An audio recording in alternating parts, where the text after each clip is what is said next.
제가 몇 년 전에 갈래교회를 섬길 때인데요. 비가 이렇게 오고 난 뒤에 제가 문을 열고 이렇게 나갔더니 큰 개구리가 한 마리 있는 거예요. 그래서 개구리가 꽤 크다 이렇게 보고 있었는데 그때 여미선 목사님이 시골 출신이셔가지고 그걸 좀 잘하시더라고요.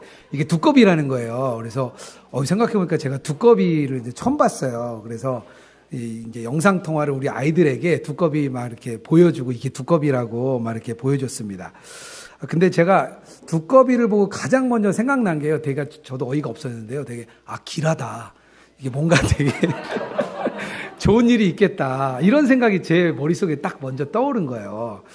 그래 가만 생각해 보니까 어릴 때 이렇게 고전 문학들 우리가 쭉 읽잖아요. 두꺼비는 항상 좋은 동물로 이렇게 나오니까 제 안에 그런 세계관이 이렇게 딱 이렇게 가득 차 있다 이렇게 생각이 들었습니다. 우리가 이렇게 우리 생각에는요, 우리의 지성, 우리가 갖고 있는 학식, 학력이 우리를 지배하는 것 같지만 사실은요, 지성보다는 상상력, 우리의 상상이 우리를 지배하고 있다 이런 이야기들 학자들이 많이 합니다. 출애굽하기 전에 이스라엘 백성들이요 430년간 이제 애굽에 노예 생활을 하고 있었죠. 그들이 과연 노예 생활을 하면서 무엇을 보았고 또 무엇의 영향을 받으면서 그들이 있었을까요? 이집트에서 24시간 살아보기라는 그런 책이 있습니다. 이집트에 대한 이야기를 이렇게 재미있게 풀어낸 이제 그런 책인데요. 당시 이집트는요, 그 전 세계의 권력의 이렇게 핵심이었습니다. 한 BC 1500년 정도 되는데요. 그때 우리나라는요, 고조선 시대였습니다. 우리가 고조선 하면 엄청나게 아주 옛 시대를 생각을 하죠. 태양을 굉장히 중요시해서요, 태양신, 라라고 부르는 태양신을 그들이 이렇게 섬겼습니다. 그리고 이제 나일강에 이렇게 범람을 했는데요. 6월에서 한 10월까지 범람을 하고 나면 다시 아주 그 풍요로운 모래로 그것을 쫙 덮으면서 그 땅이 아주 비옥한 땅이 되었습니다. 한 12월쯤 되면 물이 다 빠지고요. 그쪽에 이렇게 물웅덩이가 이렇게 많이 생겼다 그래요. 그러다 보니까 파리도 많이 생기고 이도 많이 생기고 그거에 따라서 개구리도 많았다 그래요. 개구리가 올라오면요, 결국에는 그 땅이 아주 비옥해졌다 이것을 예견해 주는 것이기 때문에 그때 사람들이 이 풍요와 다산의 상징으로 개구리를 그들이 신으로 섬겼습니다. 이집트 사람들이요. 이집트는요, 인류 역사상 가장 먼저 신화를 만든 나라입니다. 신화의 나라죠. 그러니까 그만큼 모든 것들을 다 신으로 여겼고요. 역사에 나오는 신들만 2,000명이 넘는다고 이렇게 학자들은 말을 하고 있습니다. 특히 이집트의 파라오는요, 이 바로 왕이죠. 이 바로 왕은 살아있는 신으로 이렇게 추앙을 받았습니다. 그럴 수밖에 없는 게 놀라운 건축물, 피라미드를 건축하고 스핑크스도 건축하고 황금으로 막 도배된 그런 많은 것들을 보고서 정말 이 화려한 것을 주관하는 절대 권력자, 그 바로 왕, 그 사람이 정말 신 같았을 것 같습니다. 그리고 이게 단지 몇 년 진행된 게 아니고요. 그때까지 1000년이라는 시간 동안 계속해서 이집트가 그 땅을 이렇게 권력을 잡고 있었습니다. 이스라엘 백성들이요, 이집트의 노예 생활을 하고 있다 보니까 아마, 아브라함과 이삭과 그 야곱의 하나님, 우리를 이 땅으로 이끄셨던 그 하나님은 아마 희미해졌을 만한 그런 때였습니다. 그 당시에 고대 시대에 이런 세계관이 있었어요. 그 생각이 어땠냐면요, 신들끼리 이렇게 위에서 싸우는데요, 그 신들을 대신해서 지상에서 인간들이 싸운다고 생각을 했습니다. 그래서 이 땅에서 한 백성이 이기면 결국 신들이 이기는 그런 생각을 옛날 사람들은 가지고 있습니다. 그러다 보니까 이집트의 신이 가장 위대한 신이고요. 그곳에서 노예 생활을 하고 있는 이스라엘이 섬기는 야훼 하나님은 굉장히 낮고 그리고 천박한 신으로 여겼습니다. 그래서 우리가 이집트의 고난과 억압을 받는 것도 우리가 약한 신을 섬기기 때문이야, 이런 생각들이 그때 당시에 팽배했습니다. 모세의 역할이 있었다면요, 바로 이런 상황에서 눈에 보이는 거대한 권력, 애굽, 이집트라는 그런 외적인 아름다움, 성공한 그런 껍데기를 이렇게 벗겨내고요, 그것은 거짓이야, 이것을 모세가 알려줘야 했습니다. 그리고 너희들이 진짜 하나님의 백성이야, 이것을 알려주는 것이 모세의 역할이었습니다. 이스라엘 백성을 사로잡고 있는 그 잘못된 생각들을 깨뜨리고, 그리고 그들이 눈에 보이지 않지만 하나님이 그들을 구원자로 이끄시다는 것. 만약에 이것을 깨뜨리지 않는다면요, 이스라엘 백성들도 아마 나중에 성공과 또 눈에 보이는 그런 권력을 향해 이집트랑 똑같이 될 수가 있었기 때문에요, 그것을 깨뜨릴 필요가 있었습니다. 이런 상황 속에서 바로와 애굽을 향해서 우리가 오늘 읽은 본문의 10가지 재앙이 시작되고 있습니다. 10가지 재앙은요, 출애굽기 7장 우리가 지난주에 했던 14절부터 이렇게 이어지고 있습니다. 10가지 재앙이요, 생각보다 굉장히 이렇게 논리적으로 진행됩니다. 이렇게 잘 읽어보면요, 이 9개, 앞에 9가지는 자연적인 재앙이고요, 마지막 한 가지는 장자를 죽이는 인간의 재앙입니다. 그리고 3가지씩 이렇게 묶여서 3번이 반복됩니다. 첫 번째, 두 번째 재앙에는 이렇게 바로에게 미리 알려줍니다. 그리고 3번째 재앙에는 알려주는 것 없이 바로 재앙이 시작됩니다. 그렇게 3가지 이렇게 묶여서 진행되는 것을 볼 수 있습니다. 약간의 좀 패턴도 있더라고요. 보니까 하나님의 명령이 먼저 임합니다. 그리고 나서 재앙이 진행되고요, 그리고 바로가 그것에 대한 반응, 이렇게 재앙이 진행됩니다. 하나님께서 명령이 떨어지고 재앙이 임하고 바로의 반응이 나타나고, 이런 게 한 사이클로 계속해서 움직이게 됩니다. 또 각각의 재앙에는요, 그런 게 있었어요. 그때 애굽 사람들이요, 각 자연현상 뒤에 신들이 이 자연을 지배하고 있었다, 이렇게 생각하고 있었기 때문에요, 그 애굽 사람들의 상상을 완전히 깨뜨리는 것, 하나하나의 신에 대해서 하나님이 깨뜨려 나가시는 것, 결국 위대한 신이 하나님이심을 알리고자 하는 게 이 10가지 재앙의 가장 큰 특징이었습니다. 그런데 한 가지 좀 질문이 생길 수 있습니다. 저도 그런 질문이 좀 생겼는데요. 그렇다면 전능하신 하나님이 굳이 왜 10번이나 그냥 한 번에 그냥 해결하실 수 있을 텐데, 왜 10번씩이나 이렇게 그냥 계속 지겹게 하나 또 나오고 왜 이렇게 하셨을까요?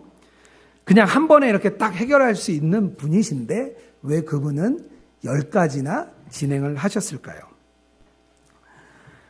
10가지 재앙이요, 바로와 애굽 사람들 뿐만 아니라 그 이스라엘 백성들이 이제껏 갖고 있던 그런 생각, 상상력, 이것을 깨뜨리는 것이 바로 하나님의 마음이었습니다.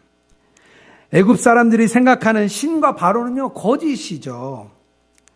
세상에 가장 큰 나라인 그들이 애굽이 세상을 지배하는 것이 아니고요, 하나님이 이 땅을 지배하시라는 것, 하나님이 이 땅을 지배하고 있다는 것을 알려주기 위한 하나하나의 과정이었습니다.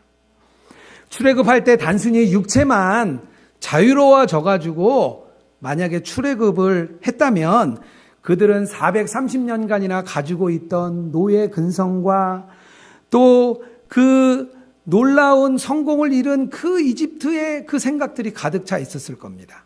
우리나라가 고작 36년에 일제에 식민지 생활을 했는데도 우리 안에 일본의 잔재 문화가 가득 남아있다고 지금도 이야기하잖아요. 그러니 430년간이나 지배를 받았으니 뭐 말할 것도 없는 거죠. 출애굽기 8장 22절에 하나님께서 이렇게 말씀하십니다.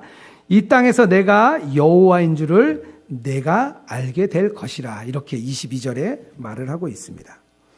또 이 과정은요, 애굽 사람들이 섬기는 그 자연적인 신과 야훼 하나님, 그 하나님과의 영적인 전쟁이기도 합니다. 누가 세상의 주인인가 하나하나 결정해 나가는 그런 싸움인 것이지요. 태양신 라와 또 많은 이집트의 신들을 대표하는 바로왕, 그리고 야훼 하나님을 대표하는 모세, 이 둘이 이 땅에서 벌어지는 전쟁을 보여주고 있습니다.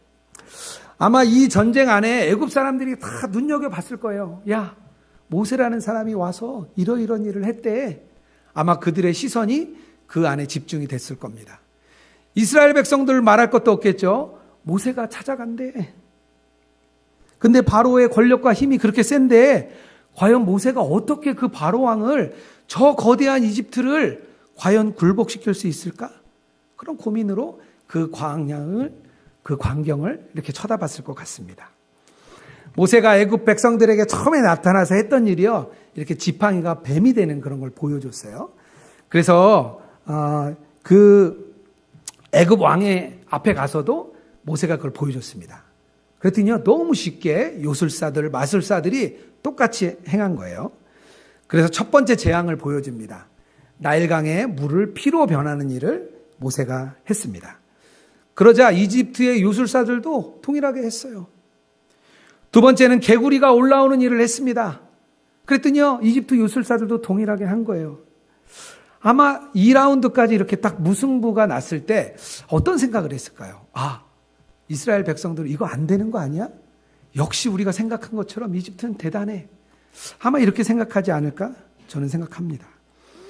세 번째 재앙이 먼지가 이가 되는 재앙, 이 세 번째 재앙이 나타나면서 요술사들이 말합니다. 19절에 하나님의 권능입니다. 이렇게 이야기를 합니다.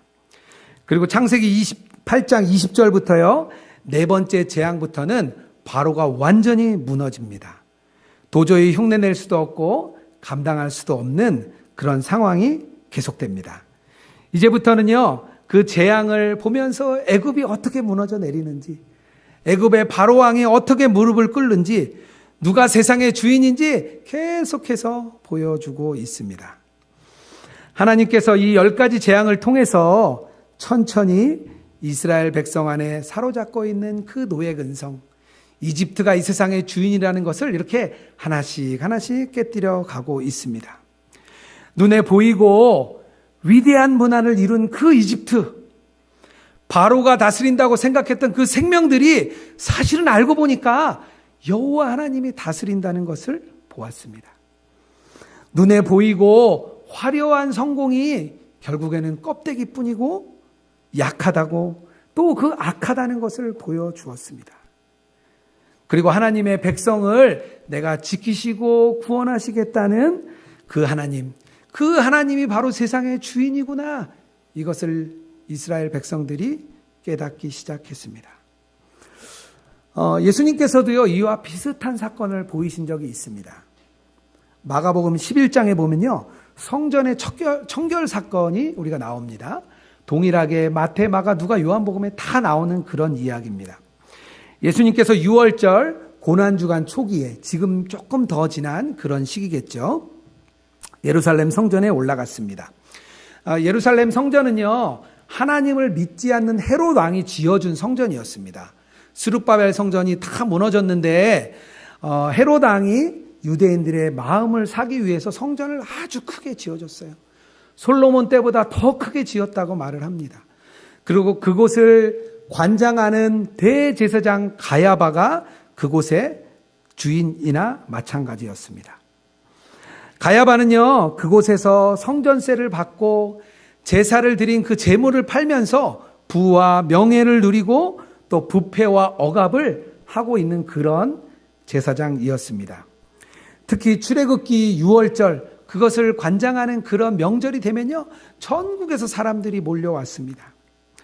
6월절을 관장하던 가야바와 대제사장 계급인 우리 그 사두개인들은요, 엄청난 돈을 착복했어요. 바로왕과 또 가야바가 주관하는 그 성전은요, 마치 애국과 같은 곳이었습니다. 그 공간에 있는 아마 유대인들은요, 생각했을 거예요. 그곳에서 돈과 권력을 진 헤롯 왕과 가야바와 그 제사장 그룹들, 그들이 그곳의 정복자이고 그들이 그곳의 주인이라 생각했을 것입니다. 예수님께서요, 그런 상황에서 성전에서 재물을 파는 사람들에게 채찍을 휘두르면서 그들을 내쫓았습니다. 어디 기도하는 집을 강도의 소굴로 만드느냐 하면서 채찍으로 내쫓았습니다. 누가 성전의 주인인가? 예수님께서 이렇게 도전을 하신 거죠. 마가복음 11장 28절에 보면요, 이렇게 말을 합니다. 예수께서 성전에서 거니실 때에 대제사장들과 서기관들과 장로들이 나와 이르되 무슨 권위로 이런 일을 하느냐? 누가 이런 일을 할 권위를 주었느냐? 이렇게 예수님께 물었습니다. 그곳의 주인은 누구입니까? 헤롯 왕입니까? 아니면 대제사장 가야바입니까? 아니면 집도 없고 머리 둘 것도 없고 가난하신 예수님이십니까? 예수님은요, 마치 모세와 같이 거대한 바로와 이집트 앞에 섰던 것처럼 그들 앞에 섰습니다. 그리고 예수님께서는요, 예배를 제물로 바꾸는 사기꾼들을 쫓아내시고 하나님의 말씀으로 성전을 다시 세우셨습니다. 11장 17절에 예수님께서 이렇게 말씀하십니다. 이에 가르쳐 이르시되 기록한 바 내 집은 만민이 기도하는 집이라. 이렇게 말씀을 하십니다. 아마 이것을 본 유대인들이요, 그들의 생각과 상상력이 바뀌어갈 것이라 저는 생각합니다. 가야바의 부패와 그 부정이 채찍을 맞으면서 거짓이라는 것이 드러났습니다. 가야바가 주인이 아니라 하나님이 성전의 주인이시다. 그것을 많은 분들이 보았습니다. 성전은요, 강도의 소굴이 아니라 기도하는 집입니다. 초대교회 그리스도인들도요, 이런 동일한 일을 겪었어요. 로마 제국과 예수님 중에 누가 더 주인인가? 그들은 질문 앞에 섰습니다. 전 세계를 지배하고 전 세계를 평화롭게 만든 팍스 로마 나라를 이룬 거대한 그런 나라입니다. 로마의 문화와 철학과 법률은요, 지금까지도 내려오고 있고요. 아직도 그들의 문화는 대단하다. 많은 연구가들이 말을 합니다. 기원 후 AD 250년에 로마가요, 이민족들이 계속해서 침범을 했어요. 전국이 혼란스러워졌습니다. 그들이 생각했어요. 야, 이것은 신들이 화가 난 거야. 신들이 화가 났기 때문에 우리가 시끄러운 거야. 종교적인 의례가 무시되고 있기 때문에 이 나라가 어려워진 것이야. 그래서 그때 왕은 모든 사람이 신들에게 희생제물을 바치라, 이런 칙령을 내렸습니다. 명령에 불복종하면 죽음으로 다스리겠다고 명령을 내렸어요. 많은 그리스도인들이 이제는 이 목숨과 희생제사 앞에 섰습니다. 희생제물을 바치기 거부하는 그리스도인들을요, 로마 사람들은 너무 답답했어요. 아니, 지금 신들이 화가 나서 그들을 빨리 달래서 이 나라가 안정을 취해야 되는데 왜 그 사람들은 이 일을 안 하는 거야? 그들은 알지 못했습니다. 희생제물을 바치기 거부하는 그리스도인들은요, 사회의 질서를 깨뜨리는 그런 악한 사람들로 보일 수밖에 없었습니다. 그러니 당연히 박해를 토할 수밖에 없는 거죠. 이런 문화와 그런 상상력 앞에서요, 초대교인들이요, 믿음을 지켰습니다. 신문관 앞에 선 그리스도인들은 당신의 이름이 무엇입니까? 이렇게 물어볼 때 기록에 의하면 나는 그리스도인입니다, 이렇게 답을 했다고 합니다. 그들이 이렇게 그 그리스도인을 지킬 수 있었던 것은요, 바로 말씀의 훈련 때문이었습니다. 회심하고 나면요, 지금처럼 2주, 4주, 길게는 10주 이렇게 교육을 했던 게 아니라 최소 2년간은 교육을 받아야 그들이 우리가 다음 주에 하게 되는 그런 성찬에 참여할 수 있었습니다.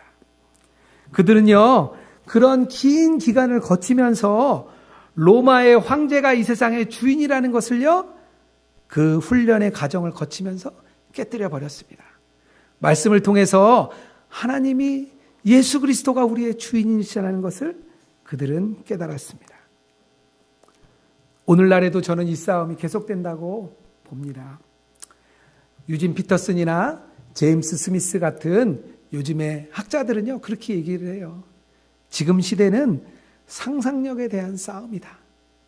이 땅에 이 부귀와 영화와 이 태평이 가르쳐주는 그런 상상력과 가난하고 외롭고 쓸쓸한 길을 가는 그 그리스도의 길, 어떤 것이 과연 우리를 지배하고 있는가? 그런 싸움입니다. 교회 건물이 크고요, 교인이 많으면 우리는 그 교회를 좋은 교회라고 말을 합니다. 교회가 작고 어려운 교회는 아주 힘든 교회라고 말을 합니다. 물질의 축복이 있으면 마치 영적인 축복을 받은 것으로 우리는 생각을 합니다. 소비 문화를 가지고 우리가 워라밸을 즐기고요, 또 온갖 영상을 볼 때 우리가 아주 풍요롭게, 이제는 우리가 스마트폰 하나만 가져도 세상의 모든 문화를 즐길 수 있는 그런 풍요로움과 말씀과 기도가 우리를 더 풍요롭게 한다는 두 가지의 싸움 앞에 우리는 서 있습니다. 우리가 예수님을 바라보자고 하는 것은요, 이런 세상의 거짓된 상상력으로부터 예수님이 주인이시다 이렇게 고백을 해나가는 과정입니다. 예수님과 동행하는 것은요, 아주 한 걸음 한 걸음 굉장히 천천히 가는 것 같아요. 그런데 그 천천히 걸어가는 그 걸음이 바로 우리의 생각과 상상력을 바꾸어가는 과정입니다. 우리가 사탄의 영향력 아래에 있다가요, 하나님이 우리의 주인 되시고 너희는 나의 백성이야, 그렇게 바꾸어 나가는 과정이 예수님과 동행하는 삶입니다. 우리는요, 예수님과 동행하면서요, 세상의 주인이 바로 예수님이심을 우리가 고백할 수 있게 됩니다. 그래서 우리가 예수님 바라보고 예수님과 동행하자고 그렇게 우리가 외치는 것입니다. 예수님이 우리가 세상의 주인임을 알아가는 과정 중에요, 오늘 본문을 통해서 우리가 좀 기억해야 될 두 가지가 있더라고요. 첫 번째는요, 고난이 있다는 것입니다. 10가지 재앙이 이어지는데요, 오늘 본문에는 4가지 재앙까지가 나옵니다. 그런데요, 세 번째 재앙까지는요, 애굽 백성이나 이스라엘 백성이 있는 고센 땅이나 동일하게 재앙을 받게 됩니다. 네 번째 재앙인 파리 재앙이 되어서야 하나님께서 이 땅을 구분해 주시는 말씀이 나옵니다. 출애굽기 8장 22절에 말합니다.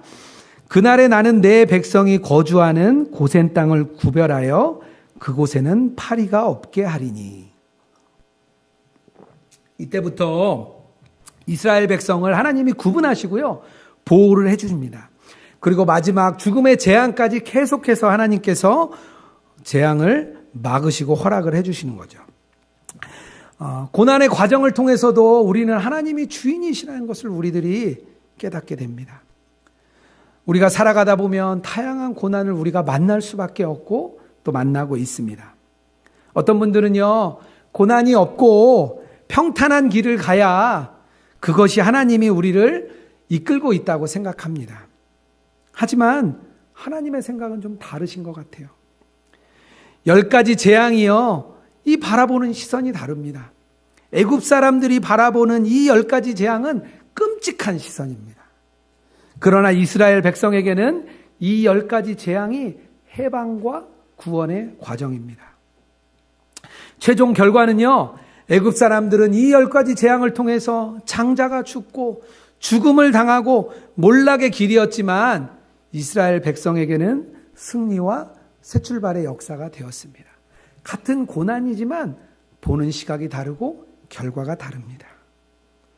그래서 하나님의 백성이 고난을 다르게 대한다 생각합니다. 올해 선한목자 교회에서 경배와 찬양국 국장을 맡으신 분이 저랑 함께 오랫동안 이렇게 찬양 이렇게 사역을 같이 했었던 그런 분입니다. 국장을 맡으셨다고 이제 이야기를 들었는데 그 권사님이 요즘 사업이 굉장히 어려운 상황이었습니다. 사업을 유지는 하고 있는데 몇 달째 계속 어려운 중에 있는 그런 상태였습니다. 그래서 거의 제가 보기 백수나 다름없는 그런 상태였어요. 그런 어려운 상황 중에 교회의 중요한 국장의 자리를 참 맡았기에 참 그래도 권사님 믿음이 참 귀하다 생각하고 제가 전화를 좀 한번 했어요. 그랬더니 그 권사님 얘기가 참 너무 재밌었습니다. 자기 바로 전임자가 백수였을 때 국장을 맡으셨대요. 그 전임자도 백수였을 때 국장을 맡았대요. 그래서 3대째 백수가 지금 국장을 맡고 있다 그러시면서 경배와 찬양국장은 백수들에게 이렇게 주시는 사명이라 그렇게 웃으면서 이렇게 이야기를 했어요. 근데 제가 생각해 보니까 그 전전임 국장님이 백수중의 국장을 맡다가 새로운 곳에 취직을 했습니다. 전임 국장님도 그 백수중에 또 취직을 했어요. 그래서 제가 권사님도 곧 취직하시겠네요. 이렇게 웃으면서 얘기를 했습니다. 고난을 바라보는 시각이 이제 다른 거죠. 저희가 예송행교회에 같이 나는 방을 같이 이렇게 쓰고 있는데요. 저도 우리 우리 성도님들 리더분들과 함께 일기를 쓰고 있습니다. 일기를 읽을 때마다 참 도전이 많이 돼요. 일기 내용을 보면 참 사회생활, 직장생활이 참 치열하구나 그것을 참 느낍니다. 그런데 그 과정을 통해서 본인의 연약함도 깨닫고 약함도 깨닫고 그리고 더욱 예수님과 동행해야 되겠다는 결단을 매일매일 하십니다. 그리고 이런 과정들이 이 어려움의 과정이 자기를 변화시키는 과정들이라고 고백을 해주고 계십니다. 매일 치열한 삶이지만 그 가운데서 정말 예수님과 동행하게 해달라고 고백을 하고 계십니다. 고난이 있지요. 하지만 이 모든 과정이요, 하나님께서 나의 백성이 되고 내가 세상의 주인이라는 것을 알아가는 그런 과정이라 생각합니다. 또 하나 우리가 좀 주목해서 보아야 될 것이 있는데요. 뭐냐 하면 세상의 유혹이 계속 있다는 거예요. 네 번째 개구리 재앙이 시작되면서 바로가 손을 들었습니다. 그런데 재앙을 면하고자 바로가 타협안을 제시를 해요. 이스라엘 백성을 보내지는 않고요, 이 땅에서 예배를 드리라고 말을 합니다. 25절이에요.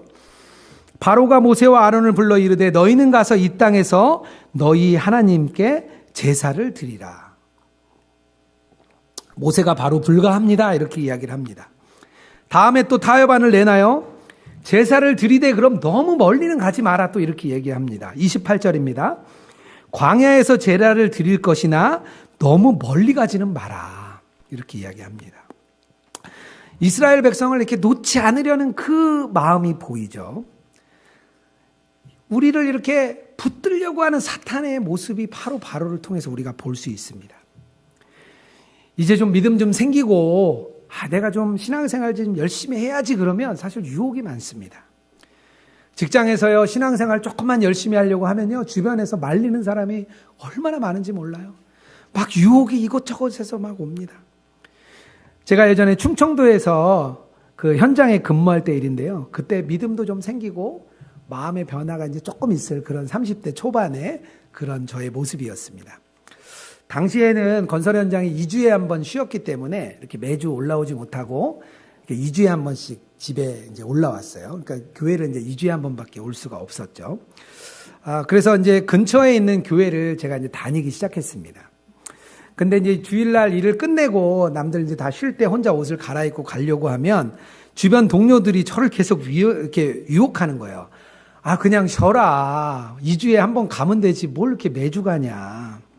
그리고 저한테 자기 아내도 권사인데 다 봐준다 그러더라. 그러면서 저한테 막 계속 그러시는 거예요.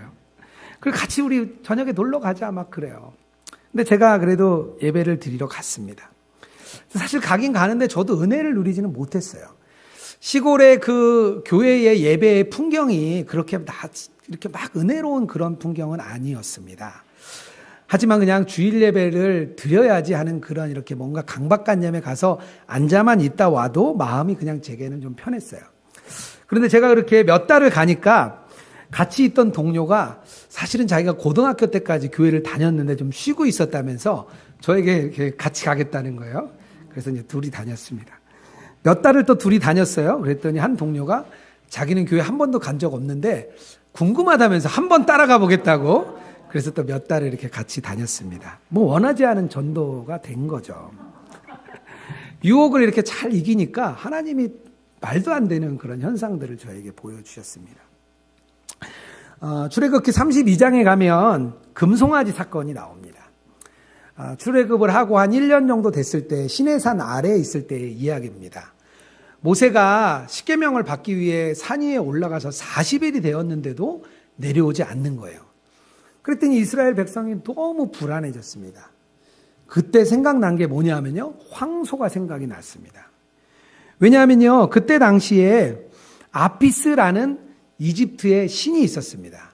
황소의 머리를 한 그런 신이지요. 그 신을 섬기던 애굽 사람들이 굉장히 번성했던 게 생각이 난 거겠죠. 저는 뭐 그렇게 생각을 해요. 그리고 나서 폐물을 모아서 황소로 신상을 만들고 이 신상이 바로 여호와다. 그러면서 거기서 먹고 뛰놀고 예배드리고 경배를 합니다. 그리고 그때 모세가 내려와서 그 광경을 보고 3,000명이 죽고 모세가 중보기도를 올린 뒤에야 겨우 해결이 되는 일이 있었습니다.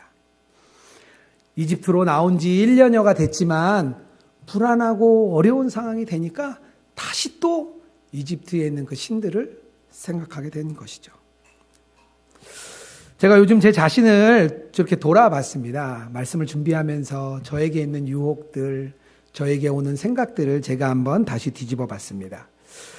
지난 명절에 이렇게 몇 군데 인사를 이렇게 좀 이렇게 드렸어요. 어른들한테 전화를 드리고 인사도 좀 드렸는데, 이렇게 저를 좀 염려해 주시는 분이 그런 이야기를 하시더라고요.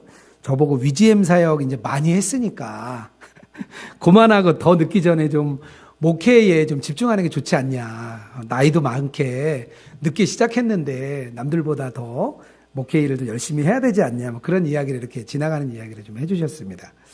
아무래도 뭐 어른들이 보기에는 아마 이렇게 전통적인 목회를 하는 게 더 이렇게 중요하다 이렇게 생각을 하셨던 것 같아요. 별 얘기 아닌 것 같았는데 제 머릿속에 계속 이게 막 떠나지 않는 거예요. 명절 내내 이렇게 생각이 나더라고요. 그래서 저도 그런 생각이 들었어요. 난 언제까지 예수님과 동행하는 이 위재엠 사역을 하게 될까? 하나님이 정말 이 사역을 위해서 나를 부르신 건가? 뭐 그런 생각들이 제 머리를 계속 생각나니까 복잡해졌습니다. 근데 그때 주님이 저에게 좀 생각나게 하신 게 하나 있었어요. 뭐냐면요. 제가 이렇게 늦게 목회를 하겠다고 결정을 했을 때의 일이었습니다.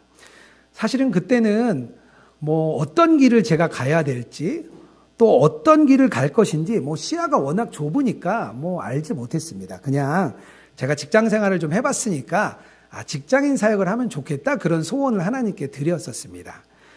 그런데 교회에 들어와서 그냥 일반적인 목회를 선한목자교회에서 이렇게 배우다 보니까 사실 까맣게 잊고 있었어요. 그랬다가 작년 말에 우리 광주에 있는 교사들 모임에 제가 가게 되면서 그곳에 교사들이 뜨겁게 일어나는 그런 모습을 보았습니다. 그리고 이 일이 직장인 사역의 예수동행 운동이 펼쳐지면 좋겠다 그래서 직장인 사역팀도 생겨주고요.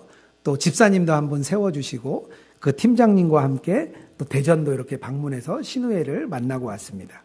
올라오는 길에 그 생각이 난 거예요. 하나님이 진짜 나의 소원도 하나도 땅에 떨어뜨리지 않는구나. 그 생각이 났습니다.